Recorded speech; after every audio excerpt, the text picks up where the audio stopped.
Africa Investor Today is proudly brought to you in association with Petro SA and Afrexim Bank.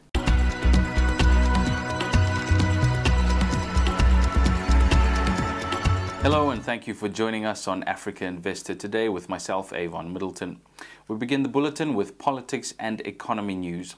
A senior UN official said on Tuesday that planning for Ivory Coast's long-delayed presidential election was behind schedule, casting doubt on the government's ability to organize a poll this year. Of the estimated 6.3 million eligible voters in the country, the data for some 2.7 million has yet to be verified. It's not clear how long that process will take. And in other news, African countries are digging in with fresh demands to rich nations ahead of the UN's climate change talks, opening a new battlefront in the search for a global accord that has eluded the world over the last 10 years. Leaders meeting in Nairobi have warned that a deal would only be possible if industrialized countries committed themselves to finance the war on global warming on the continent. While this demand has been on the cards since June, the parliamentarians raised the stakes yesterday when they resolved to speak in one African voice, arguing that the developed world emits most of the greenhouse gases. And Botswana's Electoral Commission said on Tuesday it is ready for elections on Friday, with 68% of the country's eligible voters registered to cast ballots in the diamond-rich state. This is Africa Investor Today. We're going to take a short break.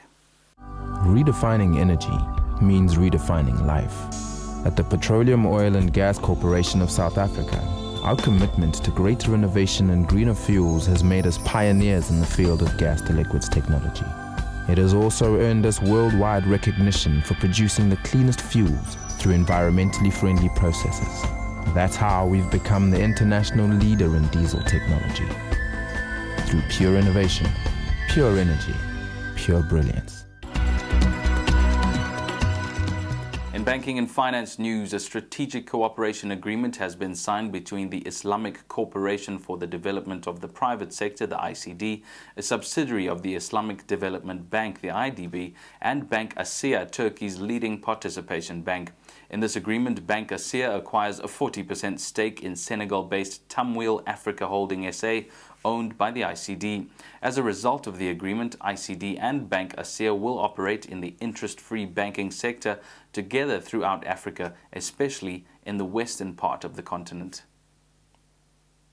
And the governor of South Africa's Reserve Bank, Tito Mboweni, said that the bank has provided sufficient monetary accommodation to support economic growth. The Reserve Bank has cut its benchmark interest rate 6 times to 7% since December to spur consumer spending. Mboweni added that the financial services industry should prepare itself for more regulation following the global crisis.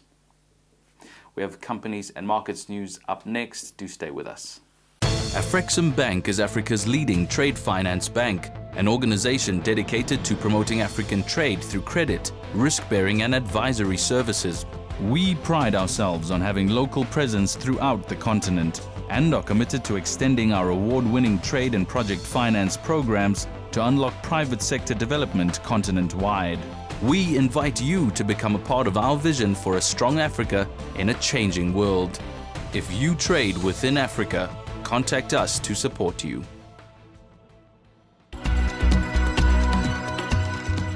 In companies and markets news, Guinness Nigeria PLC and Unilever PLC have rejected media claims that they had made arrangements to relocate to Ghana due to Nigeria's unfavorable business climate. Some of the drawbacks include poor infrastructure and huge unemployment problems. In other news, nearly 70 billion rand worth of offshore funds have flowed into JSE-listed companies this year on a net basis. Foreign inflows have helped push the JSE's all-share index up 18% since the start of the year. According to technical analysis, the gold price could reach $1,300 within the next few months. The precious metal touched a new record high of $1,068.3 yesterday before retreating to just $1,060. It is 20% higher than at the start of this year. With that, we take a short break. Infrastructure news up next. Africa Investor, the leading African investment magazine, is essential reading for investors in Africa, filled with the very latest in Pan-African investment and finance news.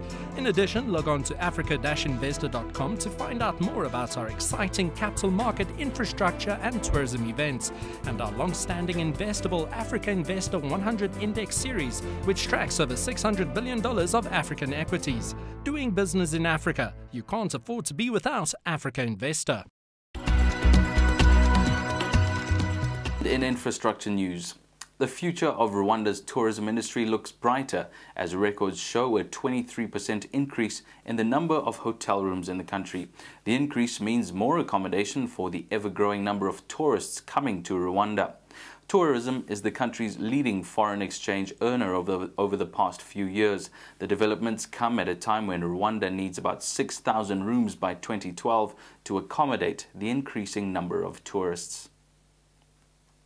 And Algeria's Ministry of Public Works on Tuesday put out to national and international a tender for a feasibility study on a road link between the southwestern town of Tindouf and Choum in North Mauritania.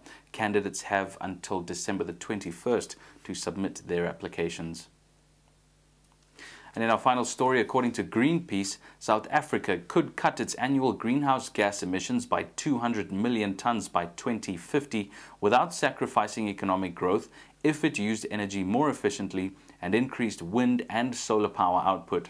South Africa could become Africa's hub for advanced, homegrown green technologies.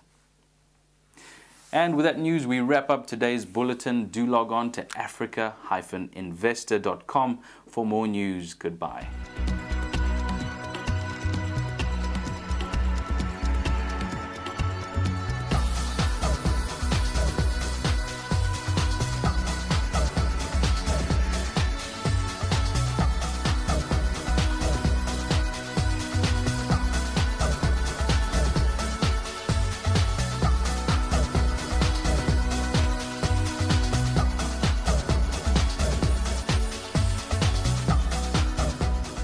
Africa Investor Today is proudly brought to you in association with Petro SA and Afrexim Bank.